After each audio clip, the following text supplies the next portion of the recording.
नमस्कार, आप देख रहे हैं आज तक डिजिटल और मैं हूं आपके साथ अनूप आकाश वर्मा और मेरे साथ हैं क्राइम तक के डिप्टी एडिटर चिराग गोठी। चिराग, बहुत बहुत स्वागत है आपका। खबर दिल्ली के सीएम अरविंद केजरीवाल और लिकर स्कैम की, और इस लिकर स्कैम में अरविंद केजरीवाल की जो याचिका थी उस पर दिल्ली हाई कोर्ट में उस अर्जी पर सुनवाई हुई और फैसला सुरक्षित रखा गया है। लेकिन आज सबसे ज़्यादा जो चर्चा हो रही है और ट्विटर पर भी मैं देख रहा था चिराग, सबसे ज़्यादा ट्रेंड कर रहा है high court, Abhishek Manu Singhvi. High court में जो दलील हुई उसमें क्या हुआ है आज ऐसा कि जो इतना ज़्यादा ट्रेंड कर रहा है?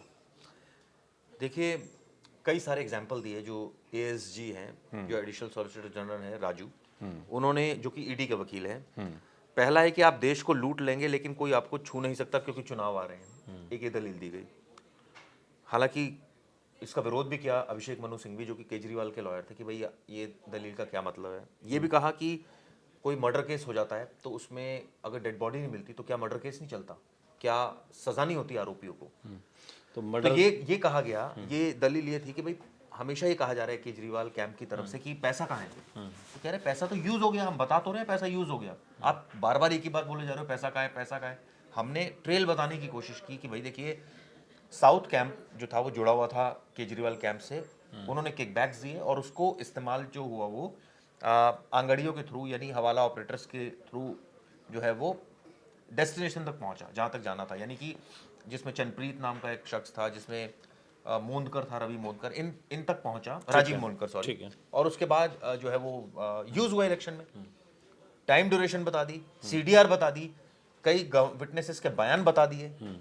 तो इतना एएसजे ने ये तक कहा कि भैया और क्या चाहते हो आप, इन्वेस्टिगेशन में व्हाट्सएप चैट्स हैं। उन्होंने तो ये भी कहा हम अंधेरे में तीर नहीं चला रहे हैं, इसका क्या मतलब है? उनका साफ साफ कहना था हम अंधेरे में तीर चला रहे हैं, कि मुंह उठाकर आ गए कोर्ट के सामने और कह दिया जी केजरीवाल दोषी है।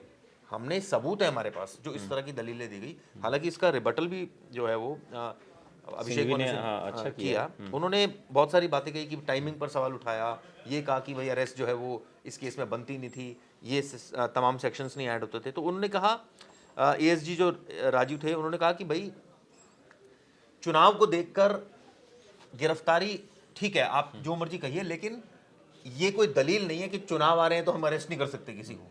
लेकिन सिंघवी की जो एक दलील है वो इसमें काबिल गौर है हाँ। कि सिंघवी कह रहे हैं कि ईडी ने ये नहीं बताया कि मेरी याचिका क्या है। ये धारा 19 पीएमएलए के तहत अवैध गिरफ्तारी को चुनौती का मामला है, गलत तरीके से तथ्य पेश करके मेरी याचिका को आधारहीन बनाना चाहते हैं। ये बात अभिषेक मनु सिंघवी की तरफ से कही गई है, जिस पर उन्होंने कहा कि अगर रिमांड आदेश पारित होता है तो उन्हें कोई समस्या नहीं है और वो इन आदेशों को कैसे चुनौती दे सकती। तमाम जो जिरा हुई है उसका एक छोटा सा ये अंश है। अब लग रहा है कि क्या जो बार बार एक बात कही जाए, क्योंकि बहुत देखिए सरल भाषा में कोर्ट में जो हियरिंग होती है उसका एक अपना तौर तरीका होता है, लेकिन सरल भाषा में जो दिल्ली की जनता है, जो लोग हैं, ये समझना चाहते हैं कि संजय सिंह के बाद क्या अरविंद केजरीवाल पर भी कोई गुड न्यूज़ है या फिर अभी ये लंबे गए। देखिए, ये तो कोर्ट का डिसीजन है, लेकिन जो आर्गुमेंट हुई है वो मैं आपको बता सकता। राजू ने एक बात बोली कि मनी लॉन्ड्रिंग हुई है और यही बात कोर्ट ने संज्ञान भी लिया है, आरोपी जेल में भी है। कल संजय सिंह को बेल देते हुए कोर्ट ने कह दिया कि इसको आधार मत बना लीजिएगा। ये भी साथ में कहा ईडी को कि भाई अब एक आरोपी, आप अगर इसका विरोध करेंगे बेल का तो फिर मैं फैक्ट्स पर आ जाऊंगा और फिर ये आपके अगेंस्ट में चला जाएगा। यानी कि कोर्ट ने एक तरह से ईडी को समझाया कि देखिए ये विरोध करने वाली चीज नहीं। क्यों? वो केस अलग है, वहां 6 महीने तक वो जेल में थे, वहां उनकी जांच कंक्लूड हो चुकी है, वहां ये जो बहुत सारे पैरामीटर होते हैं। देखिए एक बात बताइए, कोई भी मर्डर केस दर्ज होता है, आरोपी को बेल तो मिलती ही है ना। भाई दोषी थोड़ी करार दे दिया गया है, दोषी होगा तो फिर चले जाएंगे जेल में। लेकिन एक सेट स्टैंडर्ड ऑफ प्रोसीजर है कि एक पर्टिकुलर टाइम के बाद बेल मिल जाती है, हर केस में मिलती है। चार्जशीट अगर फाइल ना हो टाइमली तो मिल जाती है आरोपी को बेल। हमने देखा आरुषि केस में बेल मिली थी।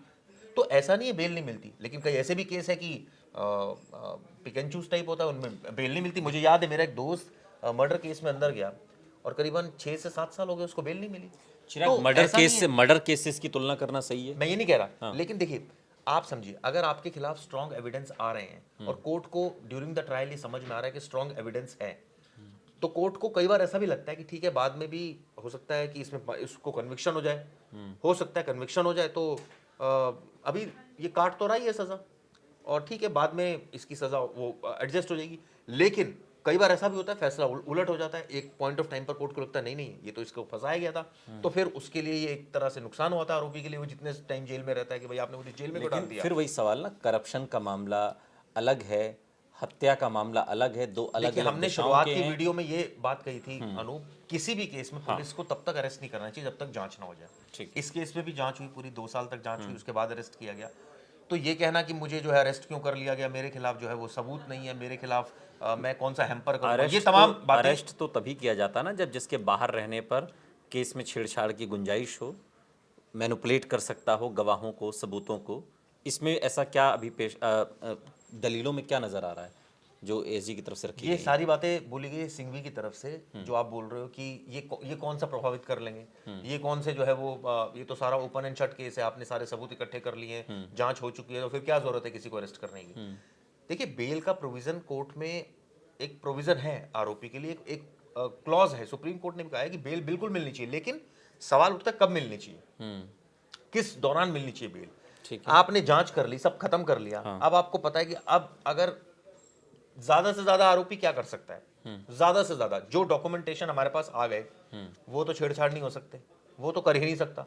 ठीक। बचा क्या, गवाह, जो गवाह बार है, अगर उनको हॉस्टाइल करने के लिए दबाव डाला जाए, उनको धमकाया जाए, और एक लॉ में प्रोविजन भी अगर कोई गवाह को धमकाता है तो वो पुलिस में कंप्लेंट कर सकता है कि मुझे धमकाया जा रहा है, मैं इस केस में। पहली बात। दूसरी बात, जो देखिए दो तरह के एविडेंस होते हैं, ओरल डॉक्यूमेंट एविडेंस। ओरल में विटनेस आते हैं, डॉक्यूमेंटेशन में जितने डॉक्यूमेंट उससे रिलेटेड, चाहे डिजिटल एविडेंस हो, फॉरेंसिक रिपोर्ट्स हो, तो ये ऐसी चीजें होती हैं जो एक बार सबमिट हो जाए, ये इसके साथ छेड़छाड़ क्या करोगे आप, ये तो कोर्ट में सबमिट हो गई है, ये तो ट्रायल के स्टेज पर आ गई है। तो इस बात को ध्यान में रखते हुए कोर्ट कंसिडरेशन करते हुए बेल दे देता है कि ठीक है आपने जांच आपकी कंक्लूड हो गई, अब मुझे लगता नहीं आप देखिए संजय सिंह को जो बेल दी, Sanjay Singh is also influential person, Sanjay Singh भी तो गवाह को प्रभावित कर सकते हैं, हालांकि कोर्ट ने कहा आप नहीं करेंगे, देखिए उनकी शर्तों में लिखा गया, लेकिन हाँ, आप लेकिन राजनीति कर सकते हैं, अपना जो राजनीतिक कार्य। लेकिन गवाह को प्रभावित कौन कर सकता है, कौन नहीं कर सकता है, ये तो किसी के बस का नहीं है ना। कई बार होता है कि बहुत इन्फ्लुएंशियल आदमी नहीं होता, वो भी गवाह को प्रभावित कर देता है, और कई बार होता है कि इतना इन्फ्लुएंशियल होता है, उसका इतना नाम होता है कि वो गवाह तक फटकता नहीं है, क्योंकि उसको पता है कि वो अगर वो धमकाएगा तो उसके लिए अगेंस्ट में चला जाएगा। तो बहुत सारे ऐसे प्रोविजन है बेल देते समय जो संजय सिंह के केस में कंसिडरेशन किए गए, जो सोचा गया। अब इस केस में मिलनी चाहिए नहीं मिलनी चाहिए, देखिए ये तो कोर्ट का डिस्कशन है, लेकिन इतना साफ है कि जब आपकी इन्वेस्टिगेशन कंक्लूड हो गई तो एक राइट बनता है आरोपी का बेल देने का। बेल दे दीजिए जब आपको पता है कि अब कंक्लूड हो गई, कोई दोषी थोड़ी करार दे देगा, ट्रायल होगा, ट्रायल में प्रूव होगी चीजें, अगर वो दोषी होगा तो भेजिए उसको जेल, उससे पहले तो बेल का एंटाइटल है ना। पता लगा आपने सारा ट्रायल किया और वो बरी हो गया, उसने 10 साल जेल में काट लिया, ऐसे कई केसेस सामने आते हैं, बहुत सारे केसेस बहुत सारे केसेस होते हैं, तो लोग वो 10 बाद साल में कैसे वापस लाओगे बाहर आते हैं और कि साहब इसमें तो कुछ था ही नहीं नहीं। देखिए मैं 10 साल जेल में रहकर आया, तो कहने का मतलब ये है कि बेल देना नहीं देना ये तो कोर्ट का डिस्कशन, इसको लेकर सुप्रीम कोर्ट और बहुत विद्वान लोग हैं जो वहाँ पर कानूनविद हैं, वो बड़े बहुत सारे सर्कमस्टांस देखकर इसमें करते हैं। लेकिन जहाँ तक बात है पुलिस की इन्वेस्टिगेशन में, वो हमेशा ऐसी होनी चाहिए कि पहले जांच कीजिए उसके बाद अरेस्ट कीजिए जी। लेकिन एक छोटी सी चीज़, संजय सिंह के मामले में ईडी अगर विरोध करती तो क्या ये बेल अलग तरीके से हमारे सामने होती? और सेम यही सिचुएशन क्या अरविंद केजरीवाल के मामले में भी है? अरविंद केजरीवाल का मामला अलग है, वो भी फ्रेश अरेस्टिंग है, अभी वो जेल गए हैं, अभी तो संजय सिंह तो 6 महीने रह ईडी के ने आए। साफ साफ कहा है कि वो जांच कर रही है उनके खिलाफ, और उनका केस की ग्रेविटी अलग है। दूसरा बाजी संजय सिंह, जांच हो चुकी है पूरी उनके खिलाफ, जो है वो 6 महीने से जेल में ऑलरेडी, और जो एविडेंस आने थे वो आ गए हैं, तभी कोर्ट ने कहा भाई अब बताइए बेल का एंटाइटल है आदमी, अब बताइए दूं मैं नहीं मनीष सिसोदिया और सत्येंद्र जैन क्यों अंदर? दूं? उनका केस अलग है। अच्छा। मनीष सिसोदिया का जो केस है वो तो मेन वही कैश किकबैक्स का केस है, कि ये मुझे याद है कि 300 करोड़ की बात सुप्रीम कोर्ट में आई थी कि भाई वो पैसा कहाँ, तो वो केस डिफरेंट है, उसको I have to read it, मैं उसके बारे में भी डिस्कस कर लेंगे आने वाले वक्त में। लेकिन इतना तय है कि, लेकिन ये भी एक फैक्ट है कि मनीष सिसोदिया भी 1 साल से जेल में है। बेल के स्तर पर मैं पूछ रहा हाँ, मैं वही कह रहा हूँ, मनीष सिसोदिया भी 1 साल से पर। जेल में है, और नेचुरली ये तो जैसे मैंने कहा कि भाई अब केस तो एक एजेंसी बनाती है ना जिस हिसाब से बनाना चाहे, तो ऐसे कब तक रख सकते हैं, मतलब ऐसे कब तक? देखिए मैंने आपको बताया रखने को तो 6-7 साल, जितने साल भी रख सकते हैं, लेकिन ऐसे इन्फ्लुएंशियल लोग जो होते हैं, बड़े बड़े वकील लाते हैं, जो बड़े बड़े वकील ठीक है। बहुत टाइम बाद हर एक बेल रिजेक्ट होने के बाद दूसरी बेल एप्लीकेशन लगा देते हैं कुछ टाइम के बाद, गरीब आदमी ये सब नहीं कर सकता, ना उसके पास पैसा होता, ना उसके पास इतनी पहुंच होती, ना उसकी सुनवाई होती। ये इनकी तो टॉप प्रायोरिटी पर सुनवाई हो जाती सारे बड़े बड़े केसेस की। आप लगा के देखिए किसी मर्डर केस के भी आरोपी की बेल, पता लगा उसको डेट ही 2 महीने के बाद की मिलती है। तो कई बार ऐसा होता है, इस तरह के केसेस भी हम देखते हैं सामने आते चलिए, हैं। तो बिल्कुल। बहुत सारे प्रोविजंस हैं ऐसे। लेकिन अभी अरविंद केजरीवाल पर चूंकि फैसला सुरक्षित रख लिया गया है और अ, अब देखना दिलचस्प होगा कि संजय सिंह को बेल मिलने के बाद चूंकि सबकी निगाहें अब अरविंद केजरीवाल पर टिकी हुई हैं कि अब क्या अरविंद केजरीवाल जेल से बाहर आने वाले हैं। इस सवाल का जवाब तब मिलेगा जब कोर्ट अपना फैसला सुनाएगी। बहुत बहुत शुक्रिया चिराग, इस तमाम जानकारी के लिए आपका। यहाँ रुक रहे हैं लेकिन आप कहीं जाइएगा नहीं, बने रहिए हमारे साथ, देखते रहिए आज तक डिजिटल।